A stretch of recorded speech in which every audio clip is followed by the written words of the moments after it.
Marihuana más allá de la guerra contra las drogas. Nuestro coordinador académico Adrián Restrepo Parra, quien saludamos en este espacio en la radio pública del departamento de Antioquia. Posteriormente estaremos con nuestro invitado. Profe, bienvenido, ¿cómo le va? Alexander y público, pues muy bien, muchas gracias. Muy contento nuevamente de estar acá en el espacio del Radio Consultorio y en el ciclo La marihuana más allá de la guerra contra la droga. Por supuesto, el tema central de hoy lo presentamos con nuestro invitado.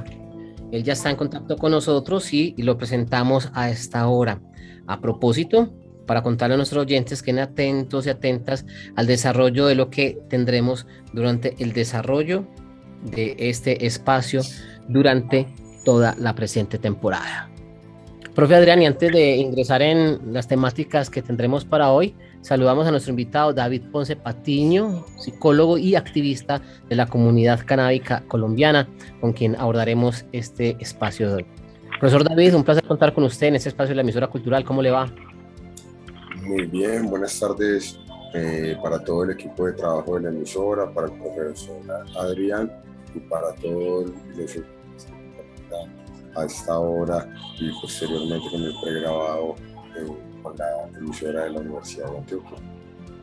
Claro, porque tenemos emisión hasta ahora en la radio y posteriormente la memoria la dejamos a través de las redes sociales del Instituto de Estudios Políticos de la Universidad de Antioquia. Profesor Adrián,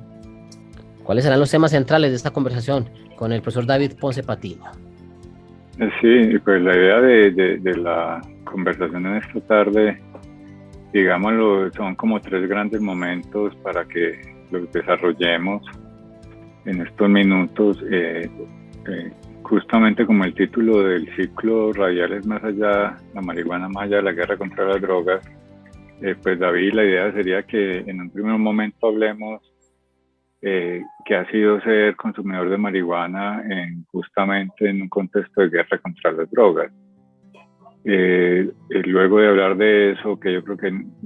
nos podríamos quedar un largo rato, pero la idea es que hablemos un momento sobre esa situación, podamos pasar como a una segunda etapa, que sería mirar cuáles cambios vienen dándose en el medio, que han posibilitado cosas como el activismo canábico y también que se están desarrollando propuestas un poco distintas a lo que ha sido la guerra contra las drogas y el prohibicionismo. Y creo que finalmente podríamos terminar conversando justamente sobre las alternativas que hay ahora en el medio, especialmente pues un par de proyectos de ley en el Congreso sobre marihuana de uso adulto. Entonces, pues esa sería como mi idea de la trayectoria para que desarrollemos el diálogo. Perfecto, Adrián. Bueno, ser un consumidor de marihuana en un país prohibicionista como lo es Colombia, pues también hay que referenciarlo en un contexto de momentos históricos, porque con el pasar de cada momento histórico vamos a ver que se va a tener una relación o más opresiva o más represiva o más abierta frente al consumo. Yo recuerdo cuando inició mi consumo por allá a inicios del 2000, el ambiente con el proceso de paz y paramilitarismo en la ciudad de Medellín era bastante agitado. Realmente había lugares donde estaba totalmente vetado el consumo público de marihuana y donde podían pasar organizaciones criminales haciendo lo que en ese momento denominaban limpieza social. Pasaban en alguna camioneta o en algún carro, bajaban un vidrio y disparaban pues, de manera indiscriminada frente a los jóvenes que estuvieran en alguna cancha, en alguna tribuna, en barras, haciendo ejercicio y consumiendo marihuana. Tanto así que en los famosos panfletos de amenazas de águilas negras se ponía o se equiparaba al marihuanero con otro tipo de delincuentes, tanto así salen a los marihuaneros, asesinos, violadores, a las prostitutas, a todos los vamos a matar y puta, toda la historia de ese momento. Y también cabe recordar que Colombia, aunque se inscribe entre los países prohibicionistas, es pues la ley 30 de 1986 y más exactamente el acuerdo 221, Carlos Gaviria Díaz, vamos a tener el tema de dosis personal como parte de la ley del país. Entonces, aunque no vamos a considerar que es un país que ya tenga regulados los accesos a la planta, por lo menos en términos de legislación se podría considerar que está descriminalizado en términos de grandes penas. Sin embargo, vamos a encontrar que con el acuerdo 02 vamos a tener un bache de ley donde parecía obligatorio ir a rehabilitación si no se cuando se era encontrado con menos de la dosis personal. Recuerdo que en algún momento en la ciudad varios empezamos a terminar los procesos de rehabilitación para, entre comillas, no ir a cárcel por haberlos encontrado con cantidades inferiores a 20 gramos en la ciudad. En un momento una famosa van, o así la llamaban, un carro, tenía policías y miembros de espacio público, y cuando te encontraban en alguna parte de la ciudad pues, consumiendo, te llevaban hacia la Unidad Permanente de Justicia o UPJ sin realmente algún tipo de procedimiento en relación a esto, y muchas veces simplemente por posesión simple y no por consumo en la vida. Entonces, la ciudad, desde sus cambios legislares, pues ha tenido cambios, y también la reacción que ha tenido la población usuaria frente a esos cambios de ley, pues ha permitido o ha generado ciertas cosas. Nosotros, aunque estamos en un país donde las leyes son generales, no tenemos un país federalizado, vivido en estados como Estados Unidos. Sin embargo, hay unas diferencias puntuales frente a cómo se manejan en las diferentes ciudades este hecho del consumo. En la ciudad de Medellín se ha logrado no vía burocracia ni vía trámites, sino vía acción directa de los usuarios, tener algunos sitios que, entre comillas, se denominan zonas de tolerancia, donde se permite de alguna cierta manera el consumo, algunos más públicos que otros, dado que en algunos sitios no se puede consumir marihuana que no sea comprada en el sitio, dado que eso se considera contrabando. Entonces, aunque algunos ya sean considerados muy públicos, pues puede haber algún control zonal por parte de las bandas criminales que ahí se expresan. Y antes de el Código de Policía, la ley de 1801, basado en el tema del derecho al libre desarrollo de la personalidad y la dosis personal en la ciudad, se vivió un momento de amplio consumo en espacios públicos, no predeterminados para ellos, sino que por lo menos la ciudadanía de alguna manera los había tomado. Estoy hablando de sitios como el aeropuerto de la Universidad de Antioquia o todos los aeropuertos de la Universidad Pública, Bantú, el Parque del Periodista, Carlos C., algunas zonas del Parque Juanes de la Paz, algunas partes del Morro de la Villa o las zonas de abajo, Ciudad del Río, la biblioteca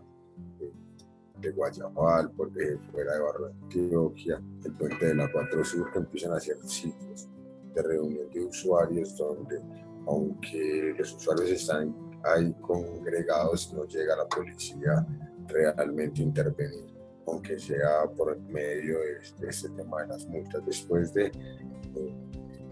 la puesta en marcha del Código de Policía, pues obviamente tuvimos el primer año de una persecución supremamente alta. No sé si alguno recordará, pero hasta el tema del consumo de licor en vía pública, hasta que fue tumbado por este grupo de abogados en los que se encontraba Alejandro Mata, después el numeral 8 que fue tumbado por la organización Temor, pues hasta tomar cerveza en vía pública. En algún momento había la noticia de vender empanadas en vía pública se volvió ilegal en el país, entonces ese rango de ese primer año mientras empezaron a funcionar todas las demandas y tutelas que se les pusieron, la violación de algún tipo de derecho. Hubo una persecución bastante alta, obviamente, la cual ha ido mermando, pero que maneja una constancia, la lógica no de la convivencia, sino del cuotas. Es así de simple, los policías, los patrulleros deben cumplir cierta cantidad de cuotas de comparendos a la semana o al mes, porque si es como si todo el mundo se estuviera portando bien y eso parece ser imposible en estas ciudades. Entonces les exigen que hagan eso cuando muchas veces no lo hacen por una situación de convivencia, como los fallos de la Corte lo han señalado, que no debe realmente estar haciéndole daño a terceros, daño a bien público o privado, para que esto pueda considerarse una falta administrativa y que te puedan poner una multa. Entonces muchas de estos comparendos ni siquiera terminan siendo pagados, sino que son apelados y se terminan pagando o quitando, pero generan este desgasto tanto del sistema como del ciudadano para ir y hacer un montón de documentación que por lo menos actualmente después de este tema del COVID se hace virtualmente. Sin embargo, hay un desgaste de todo un sistema para algo que se termina tumbando porque simplemente requisaron a un joven que se estaba comiendo un helado con su pareja en un parque, pero pues, se nota que seguramente le gustaron la marihuana y le encuentran un porro en el bolsillo. Y hoy todavía hay sanciones administrativas por eso. Muy diferente, quiero hacer la aclaración. Como lo decía, lo que se ha logrado en Medellín, desde temas de activismo, de acciones concretas, desde las mismas dinámicas de la ciudad frente al narcotráfico y otras cosas, porque habría que entender que hay una multifactorialidad en todo lo que ha permitido o ha creado que la ciudad se convierta en lo que es hoy en materia de marihuana. Sin embargo, en otras ciudades del país, que habría que hacer la aclaración como Bogotá, es totalmente complejo el consumo o incluso el porte en vía pública, o que la policía en la mayoría de ocasiones llega con una actitud muy agresiva a realizar las requisas, y por alguna razón hasta con amenazas de que si las manos te huelen a marihuana te van a ir, y si por alguna razón, por el éxtasis, por la situación del momento, terminas falsando la voz o haciendo alguna demanda, algo que él sienta que le has faltado al respeto, puede llevarte a la pregunta durante 24 horas, basado pues en que estabas en un estado de excitación o que hubo un respeto a la autoridad. Entonces en Bogotá la situación es mucho más compleja, el consumo de vía pública. Cuando estamos hablando de lugares en la costa, especialmente en los lugares turísticos, se da mucho una dinámica que es al turista, especialmente al turista extranjero, se le deja hacer lo que quiera desde que pague. Y hasta directamente uno le dice, pero es que vea, él está fumando, y él dice, sí, él ya me pagó X dólares por eso, ¿usted cuánto me va a pagar? Muy diferente al trato que se le puede dar a las personas residentes en estos lugares, Santa Marta, Barranquilla, Cartagena, La Guajira, incluso en otros lugares. Es más bien visto o más común o más aceptado, más normalizado el consumo de licor y hasta la violencia intrafamiliar que la misma marihuana. Ya, ese es un drogadicto, sabiendo que tiene una alta tradición marimbera, como seguramente lo hablaron con la profesora Lina Brito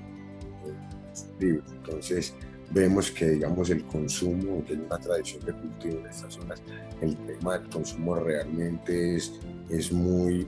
atacado y bueno, digamos, en relación tanto socialmente es rechazado, como la policía realmente tiene una posición muy agresiva que demanda unos sobornos mucho más grandes, o si no realmente termina habiendo una agresión física, y además pues el tema de los comparendos. en otras zonas del país, pues tendremos que entender las mismas dinámicas sociales que se dan. Yo he vivido la mayoría de mi tiempo en Medellín, entonces, aunque hayamos hecho una mirada amplia frente a otras ciudades que hemos visitado y demás, tampoco me atrevería a decir exactamente cuál es la dinámica exactamente en cada ciudad, pero te puedo decir que tenemos una gran cantidad de municipios o de ciudades no capitales, no principales, donde tenemos una actitud muy conservadora y que ataca mucho el consumo, donde los jóvenes se tienen totalmente ocultar para consumir, incluso aunque el autocultivo sea legal en el país, se deben ocultar para autocultivar, porque si no alguna banda criminal puede ir a atacarlos por ese tema del consumo. Recordemos que en muchas zonas donde tenía influencia las FARC u otro tipo de organizaciones criminales no se podía fumar, eso era delito de guerra, pues eso le hacían juicio de guerra a alguien si fumaba marihuana en las organizaciones criminales, que ahora los excombatientes estén haciendo parte de los debates y liderando algunos debates por la regulación, implica que no hayan tenido una posición de usufructo y utilización del narcotráfico para financiar la guerra, pero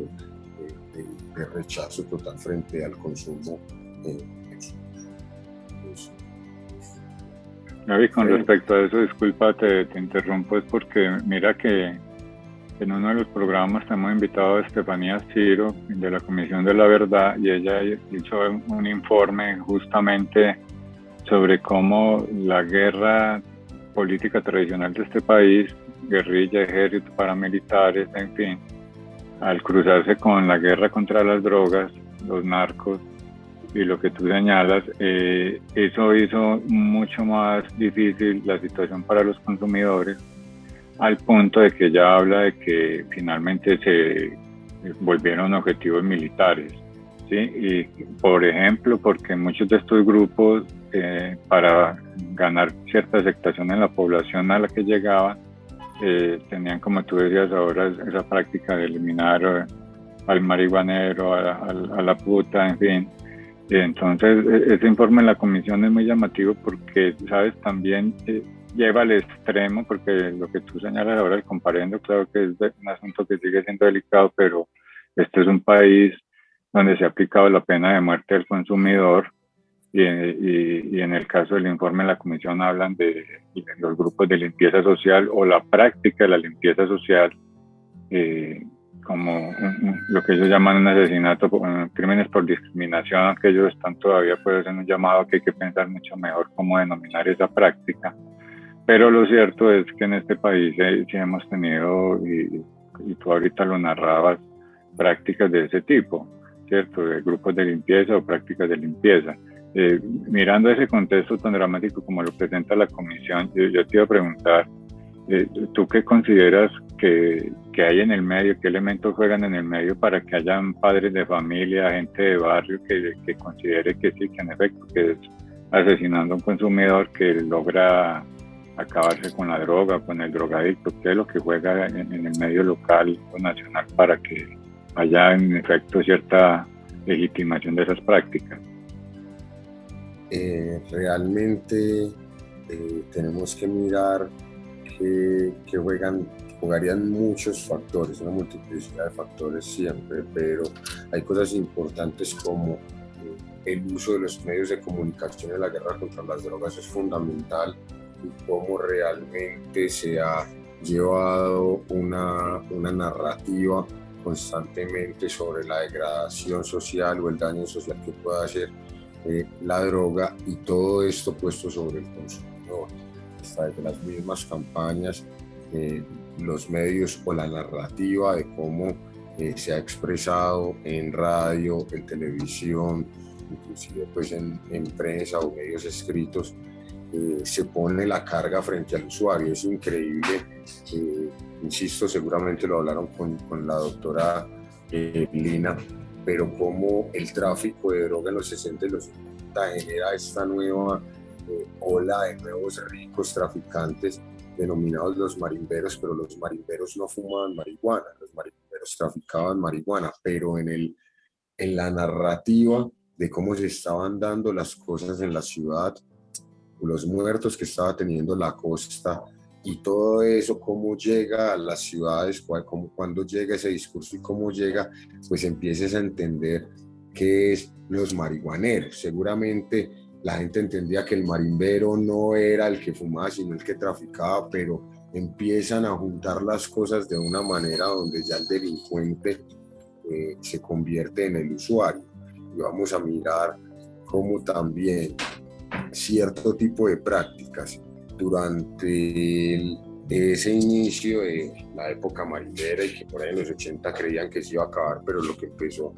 fue a aparecer la pericocracia, empezó a aparecer fue la cocaína como el gran referente. Pues vamos a ver, y también en Medellín tenemos algunas obras en cine que nos referencian eso, temas como la Virgen de los Sicarios y demás, una lógica entre jóvenes contratados para ser sicarios y que vivían como les pagaban mucho por matar a una o dos personas, pues el resto del día no tenían nada que hacer y se la pasaban en las esquinas consumiendo alcohol y seguramente consumiendo cualquier otro tipo de sustancias. Recordemos que en los 80 y demás hasta se veía muy bien visto el consumo del bazuco en las grandes estirpes de la sociedad colombiana y lo que hoy realmente es la sustancia de consumo de los habitantes de calle. Entonces, en su momento, en los 80, también tendríamos una gran cantidad de jóvenes que sí estaban ejerciendo el sicariato, que consumían seguramente alcohol, cocaína, marihuana, bazuco, cualquier cantidad de sustancias, y eso empieza a fortalecer no solo imaginario, sino discurso o esta narrativa que se empieza a dar constantemente en medios de comunicación. Eso es lo que genera cosas increíblemente, y te lo iba a decir, como hay municipios que son supremamente conservadores, con presencia de grupos al margen de la ley o sin presencia de ellos, hay un rechazo muy claro de esto. Habrá otros que a uno le parece supremamente raro, y cuando llega y se da cuenta que 40, 50 personas del municipio cultivan marihuana y por ende fuman marihuana, y todo el mundo sabe que fuman marihuana y parece que no pasará nada. Y ves cierta relación o cierta actitud de la policía que te hace entender que no se considera ni un delito ni un problema de convivencia en esas regiones, que serán mucho más, a mi parecer, las que tienen las posiciones conservadoras y prohibicionistas, que las que tienen una prohibición de apertura. Pero para mí todo esto está basado en que somos un país que desde los 60, 70 está produciendo sustancias ilegales, que se ha cogido el tema de la guerra contra las drogas y el discurso contra las drogas, contra el problema de los usuarios. Y es bien interesante mirar cómo el gobierno colombiano antes culpabilizaba a los Estados Unidos porque ellos eran los usuarios, ellos eran los clientes los que tenían que resolver el problema de la demanda, y no Colombia el de la oferta. Entonces también el mismo gobierno colombiano, en su discurso, cuando salían los presidentes, Turgay, Lleras y demás, decían: es que los Estados Unidos deben dejar de pedir perico. Hasta el mismo Jaime Garzón tiene en una de sus grandes intervenciones en una universidad, dice: y los Estados Unidos diciéndonos qué hacer con la cocaína, con la nariz llena de polvo. Entonces había una actitud hasta desde posiciones de izquierda o de derecha frente a lo malo que era el consumo de drogas, y que simplemente Pablo Escobar no consumía cocaína porque eso era malo, sí fumaba marihuana, pero métale la cocaína a los gringos porque eso es malo. Entonces es una narrativa de una sustancia mala en todo sentido, que genera hasta que hoy se vean peor al que fuma marihuana que al que ha lavado dinero durante toda su vida para el narcotráfico. Ese sí es un gran empresario. Eso es simplemente, no, pues él se los lavó porque si no se los lavaba los mataban. Entonces hasta lo terminamos poniendo una lógica de víctima del narcotráfico, pero no entendemos que la víctima es la señora a la que le mataron su hijo por ser marihuanero. Pero normalizamos eso porque pues, ya se había decidido matar por fumar marihuana, entonces alguien le aceleró ese proceso. Tenemos una narrativa muy tranquila frente a la muerte y frente a lo malo que es el consumidor, sin entender que el consumidor realmente es una víctima de la guerra contra las drogas, no es el generador de la violencia directa. Muchas veces ese tema de que todo el mundo se vuelve jíbaro para poder pagar sus drogas y después de volverte jíbaro, pues para defender tu negocio entonces necesitas conseguir armas y para tener respeto necesitas matar gente. Entonces la gente piensa que toda persona que fuma marihuana o que consume otro tipo de sustancia por alguna razón va a terminar en toda esa cadena del narcotráfico y en la relación de la violencia, esa carrera del narcotráfico, porque vemos que digamos a temas como eso, como el lavado de activos u otras actividades no se les ve mal en acción frente a las drogas, pero sí se rechaza mucho. Y yo en algunos, espero que parezca en mi tesis, pero tengo algunas referencias como pareciera en el discurso utilizado contra las drogas por los medios de comunicación, que se hablara de las drogas, no de drogas o una que otra droga, sino de las drogas como todas en el mismo costal y terminan haciendo referencia a una sustancia que se fuma, que se ve como la marihuana, que produce los efectos de los hongos alucinógenos o unas altas dosis de LSD o alguna sustancia delirógena y que genera la adicción de la heroína. Y eso es lo que una gran parte de la sociedad que entre hoy pueden tener 40, 50, 60 años, fue con el discurso que creció. Y a uno le parece que yo estoy exagerando, pero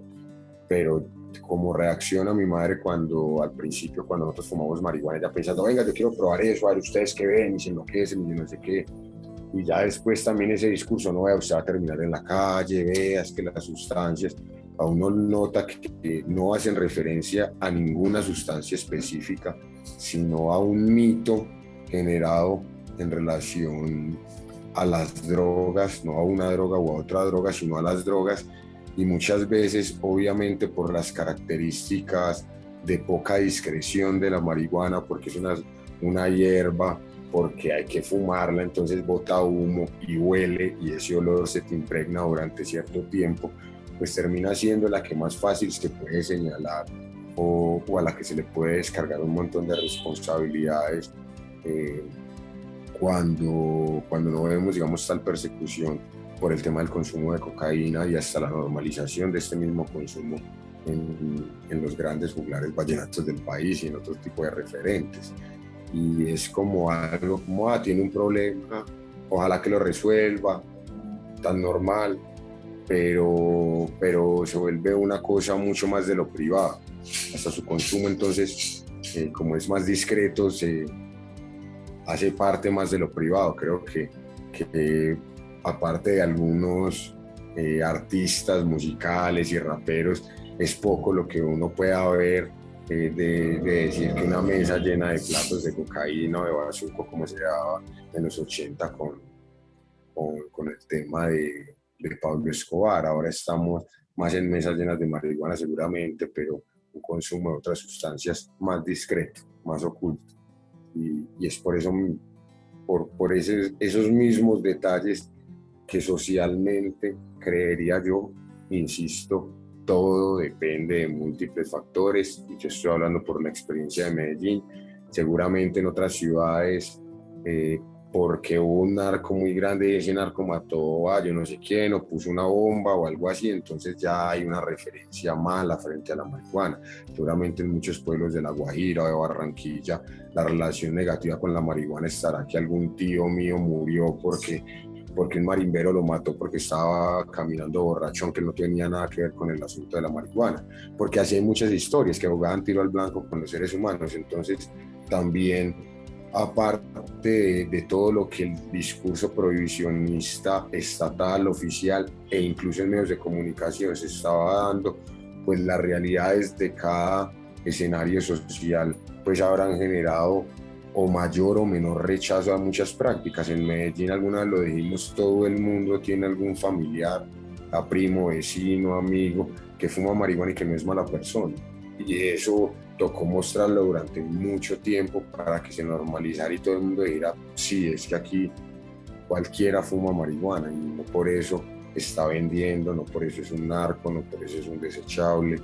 Pero hay muchos lugares donde ese imaginario de que si fumas marihuana o tienes que ser un drogadicto o tienes que ser un narcotraficante es como la parada. Ahora, bueno,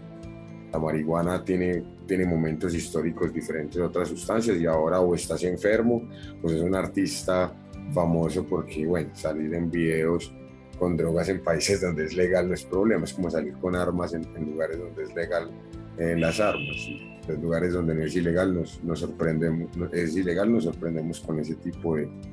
actividades. Yo te iba a preguntar en ese caso, David, para que avancemos, porque aquí el tiempo se nos va muy rápido y estos temas son muy apasionantes justamente por eso. Cuando uno ve ese contexto tan complicado, que empieza a generar el quiebre, porque tú ahora ya lo señalabas una parte y para que retomemos, pues tú señalas que por la vía de los hechos los consumidores han logrado, en el caso por ejemplo de Medellín, lugares para consumir, ¿cierto? Que se les llamaría de tolerancia, dicho casi que desde el código de policía. Pero que otras cosas han jugado, por ejemplo, para la consolidación del movimiento y para que se esté dando una ventana de oportunidad justamente para que, y tú lo acabas de decir en el momento, la gente no vea al consumidor como el delincuente y el enfermo, ¿sí? Sino que, como tú lo señalaste, le puedes preguntar a muchas personas si conocen consumidores, van a decir que sí y también van a agregar pues que no hay un gran problema allí por ese asunto, ¿sí?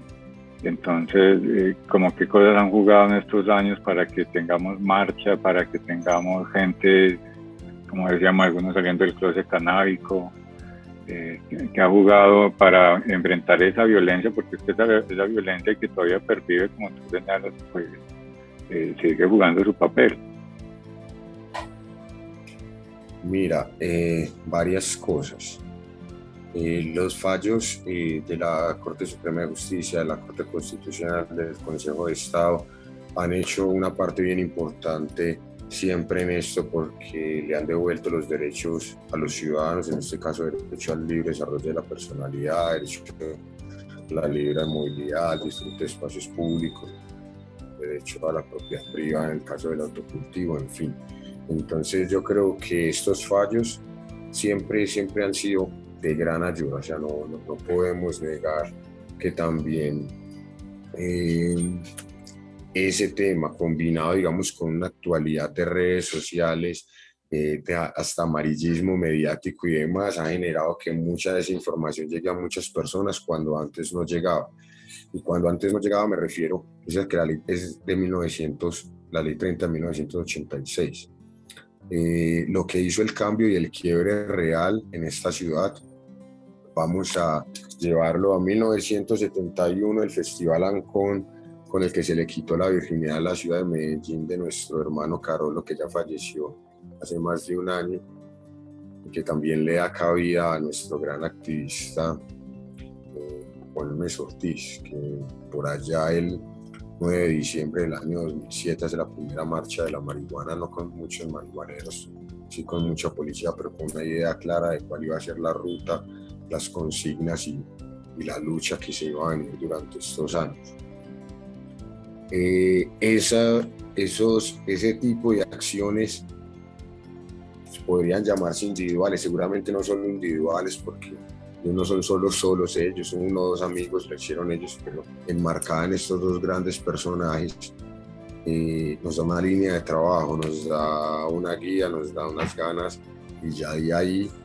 cuando en el año 2009 la comunidad canábica colombiana se articula con Olmes Ortiz y hace la primera marcha a la cual yo participo, ya empieza a darse una acción o un movimiento de visibilización de una población que se está viendo afectada, pero que todavía era una población, por qué no decirlo, cliché.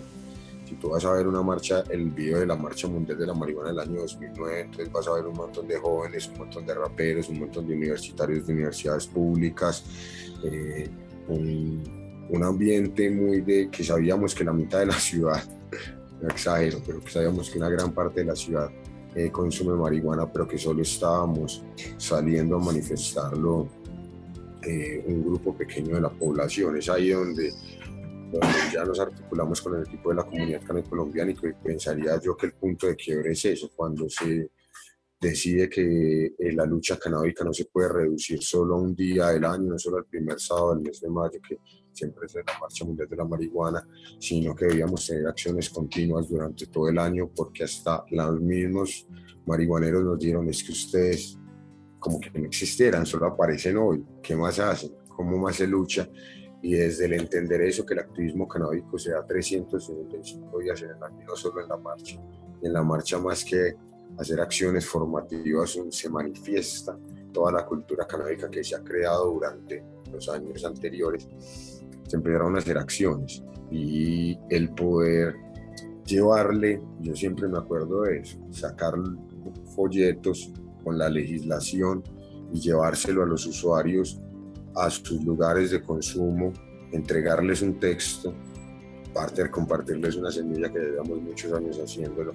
pero quedarnos con ellos a conversar y a explicarles y hacerles entender que había una ley que protegía sus derechos. Eso empieza a ser un eco y un hito en muchos usuarios, porque la ley te lo permitía. Entonces, ya cuando no estás en un lugar y no estás solo, sino que son 5 personas y tienes la ley a tu favor, pues no te vas corriendo contra la policía, sino que le dices: no, señora agente, es que esta es mi dosis personal, no le estoy haciendo daño a nadie. Y empieza a empoderar a la gente de una manera increíble. Tanto así que cuando sale el código de policía conseguimos hacer una tutelatón. No fallaron ninguna de las tutelas que nosotros pusimos, fallaron fue la de otros grupos de abogados, pero no significa que no se haya hecho la acción. Y que la acción es que un montón de ciudadanos que nunca en su vida habían puesto una tutela, que no entendían cómo se hacía una tutela ni para qué servía, ya lo entienden. Entonces empezaron a convertirse no en ciudadanos de segunda o tercera categoría, como nos hizo sentir toda la historia de la prohibición, porque es que la prohibición también tiene efecto en el usuario, que lo hace sentir un ciudadano de menor categoría, y él se cree ese cuento. Entonces, yo no me enfermo porque fumo marihuana y no entiendo cómo funciona la EPS, un CISBEN y demás, porque el mismo sistema me rechaza, entonces yo ni siquiera intento entenderlo, ni profundizar, ni demás en él. Entonces, el poder permitir a la gente empoderarse de su condición de ciudadano, de sus derechos, que llegara la policía a la casa y dijera: es que yo tengo 20 plantas, que la policía lo parara: es que yo tengo 10 gramos y no soy un delincuente. Insisto, antes de que sucediera el código de policía, porque eso ya nos volvió a implicar otro debate, que ya no soy un delincuente a nivel penal, sino a nivel administrativo, pero logró generar muchos cambios. Yo creería que es eso, el poder llevar información no solo escrita, sino voz a voz, a un montón de lugares, y que utilizando ya las redes sociales, pues yo recuerdo que por allá, ya en los años 2009, 2010, Facebook y Twitter existía, seguramente no con la cantidad de usuarios que tenía ahora, ni de las formas que existe ahora, sino solo con texto, no había fotos y otras cosas así.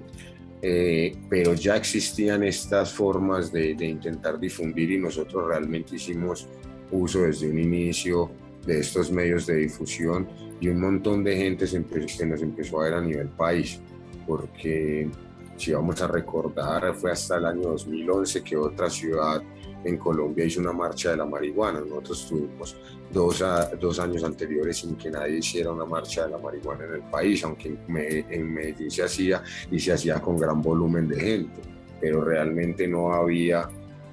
era algo que hasta ni siquiera trascendía en medios oficiales de comunicación, que eso lo logramos en 2011 con todo pues, nuestro trabajo de enviar cartas a medios de comunicación, comunicados de prensa, invitaciones personalizadas, bueno, con otro montón de acciones que se necesitaron hacer, que ya no se hacen porque ya esto es una cosa mucho más masiva y que nos supera,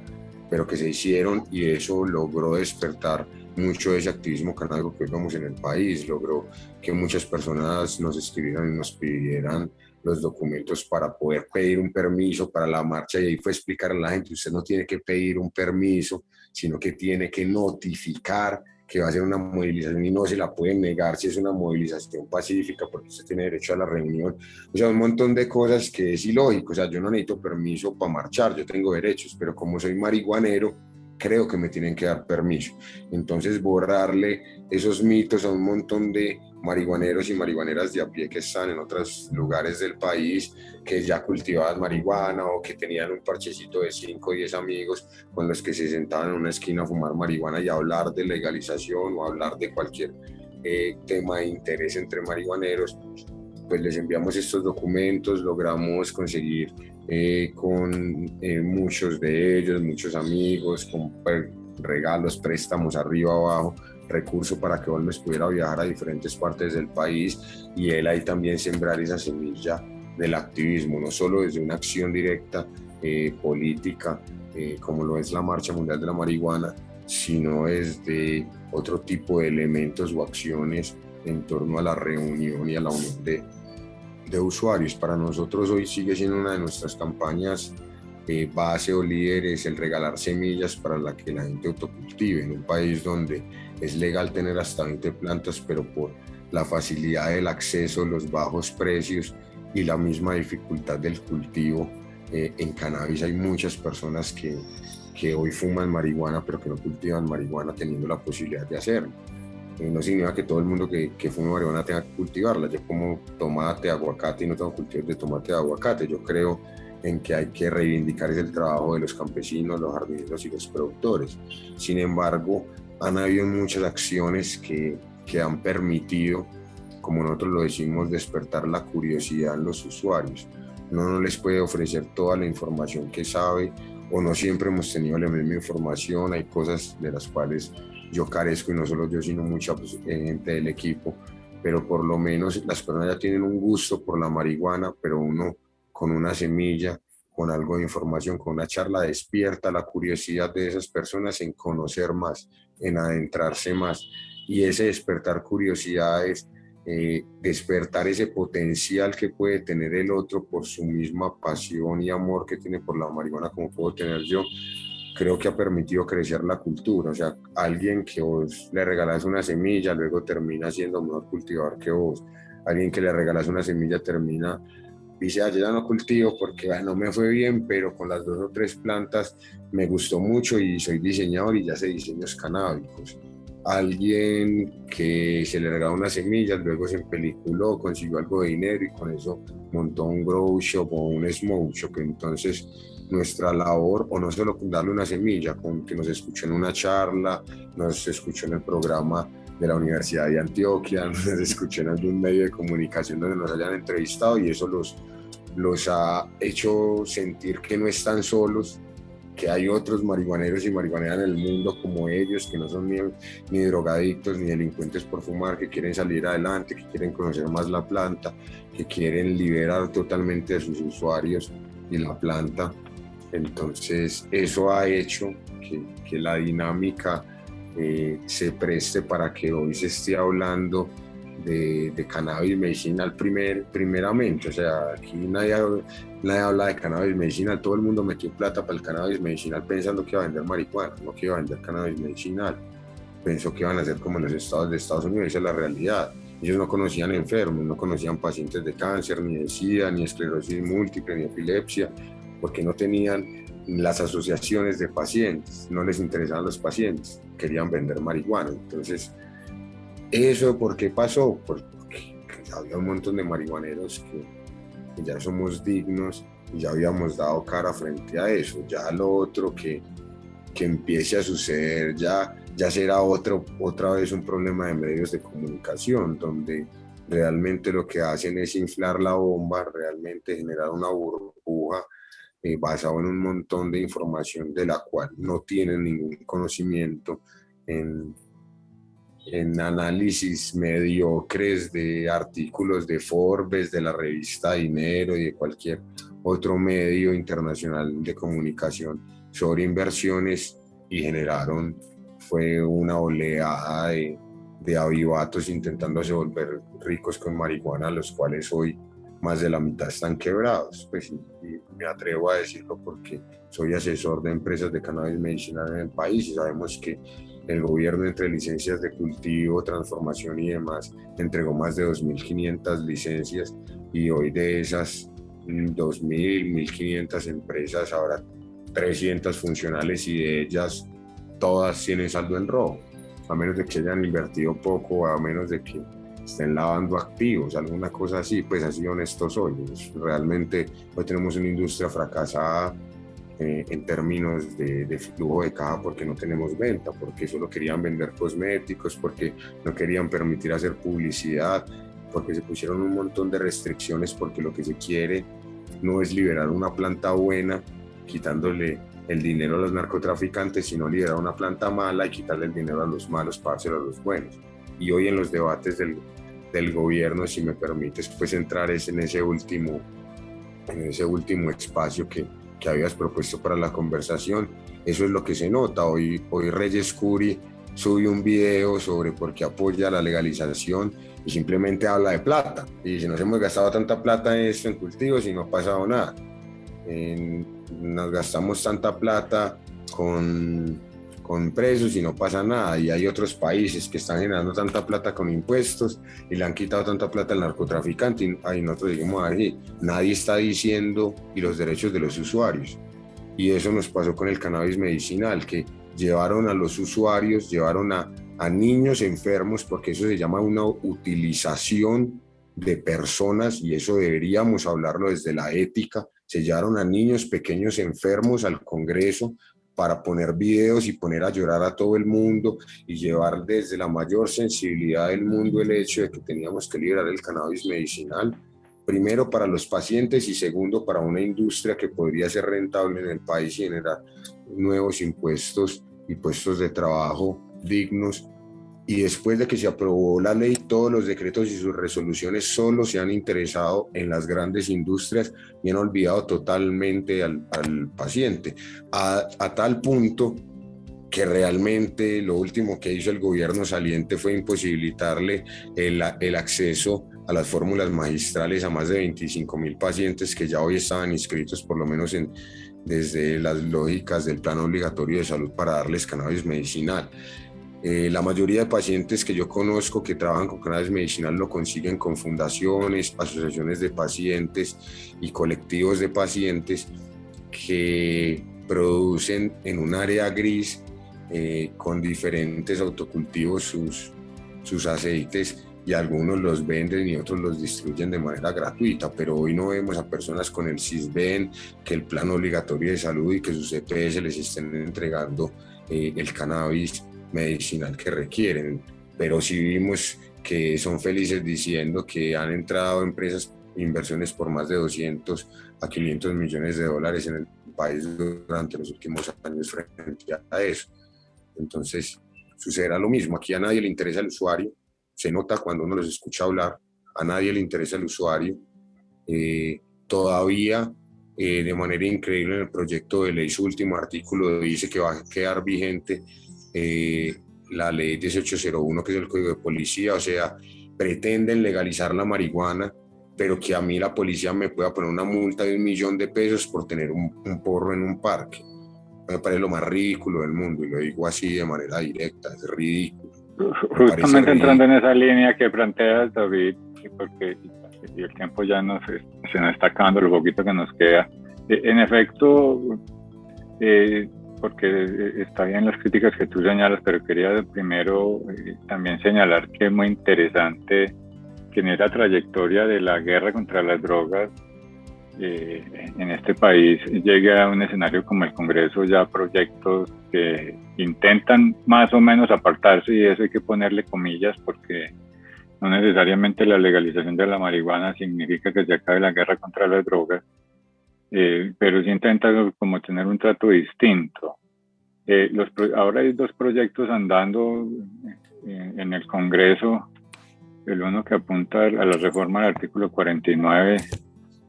sobre lo de la salud y bueno, y el otro que es como ya un esquema de legalización de marihuana de uso adulto. Desde la óptica de ustedes, desde el movimiento canábico y demás, ¿esos proyectos se sienten recogidos en algo en ellos? ¿Esos proyectos es una contribución a las banderas del movimiento? ¿Cómo la valoran? Mira, no, pues lo primero es que nosotros entendemos que una cosa son los pasos necesarios que hay que dar y otra cosa es la solución o el fin último. Yo tengo un artículo que por ahí lo tengo en El Espectador que dice: el autocultivo es un paso necesario más no una solución. Entonces, todos los pasos necesarios, el autocultivo, la regulación, poder trascender eso, ya una legalización o a lo que nosotros esperamos que es una liberación total. Hoy los proyectos de ley van en esa misma vía, sí, porque uno sabe que uno no va a pasar de una prohibición total a una liberación total y que eso no depende solo de un estado. Podemos mirar, digamos, que en el proyecto de Juan Carlos Lozada, que está en Cámara de Representantes, lo que se busca es la modificación del parágrafo del artículo 49 que agregó con el acuerdo 02 uno de los expresidentes de este país, que no merece ser mencionado, donde dice que solo se pueden dar bajo prescripción médica sustancias psicoactivas en el país, lo que realmente genera una prohibición de eso. Por ahí ya los otros proyectos, ahí están, si van a poner una excepción en ese parágrafo que diga excepción de las personas, de lo que se obtenga basado en las licencias de cannabis recreativo, o que quiten todo el parágrafo, o que lo modifiquen, en fin. Entonces hay que mirar es qué se va a hacer con ese parágrafo del artículo 49 que prohíbe eso, que nos parece que es necesario, porque si no puede ocurrir que le pongan una demanda por vicios de anticonstitucionalidad al proyecto de ley de Gustavo Bolívar, que sí es mucho más específico y que busca ya una regulación con términos de licencias y demás. Nosotros hemos sido claros en las diferentes reuniones que hemos tenido con las UTL, con los mismos senadores, en este caso Gustavo Bolívar u otros que están presentando el proyecto, donde consideramos que hay puntos a favor, puntos muy a favor, pero hay cosas que hay que modificar, que hay cosas que habría que agregar para garantizar los derechos de los usuarios. Yo lo he hablado, digamos, como la prohibición de hacer pruebas de sangre para mantener o obtener un empleo donde el empleo no requiera pues que manejo de maquinaria pesada donde pongas en riesgo la vida de los demás, porque eso viola el derecho a tu intimidad. Si tú el fin de semana decidiste consumir drogas con tus amigos y el lunes estás juicioso trabajando y eso no afecta a tu desempeño laboral y no lo haces dentro del horario laboral, no debería ser del interés de tu jefe. Aunque nosotros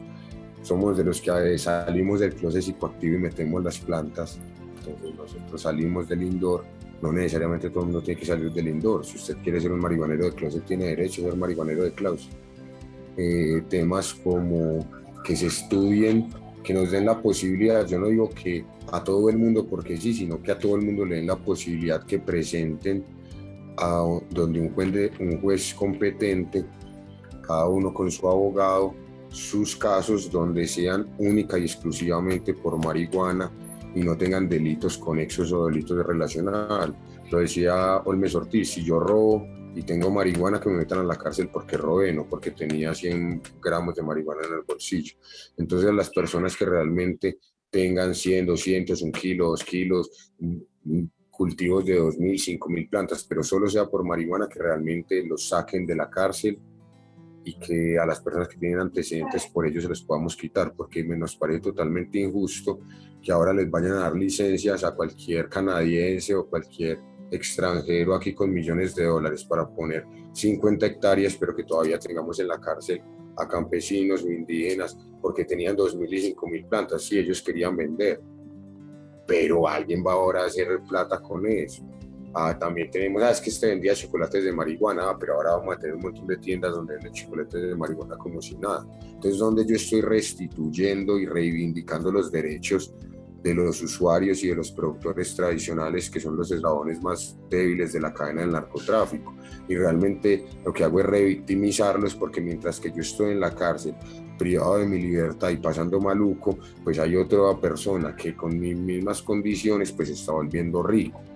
Hoy la ley del cannabis medicinal en Colombia es tan injusta que una persona que tenga antecedentes por marihuana por ley 30 no puede ser representante legal de una empresa ni tener el 20% de sus acciones.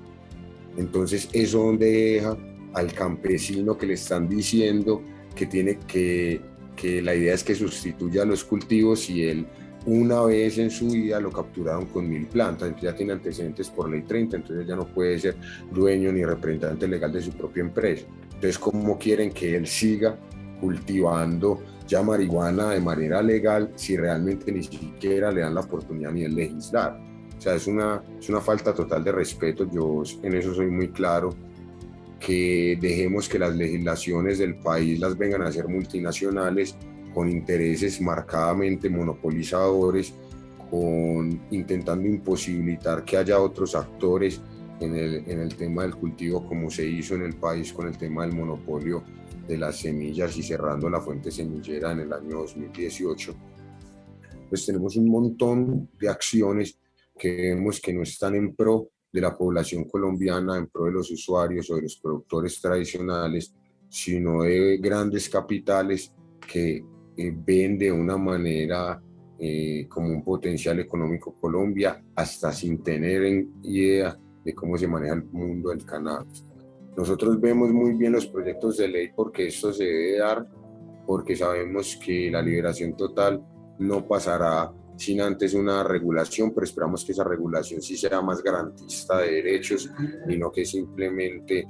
sea un saludo a la bandera de los usuarios, pero que realmente solo esté pensando en unos monopolios específicos de fuera del país, porque vemos que son los más interesados y los que están metiendo más billetes. Y para terminar con el cuento, realmente nos sentimos recogidos en las palabras de nuestro actual presidente Gustavo Petro, donde no solo en su discurso de posesión, sino posteriormente, antes de una semana, en un discurso frente a empresarios, y últimamente en su discurso frente a la ONU ha hablado claramente de que lo que hay que modificar es la estrategia de cómo se enfrenta el fenómeno de las drogas, que no podemos estar en guerra contra unas plantas ni contra los usuarios de las mismas, y que realmente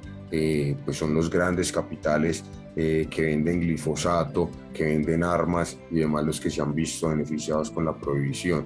Lo habíamos mencionado, es muy diferente el discurso que él tiene, que es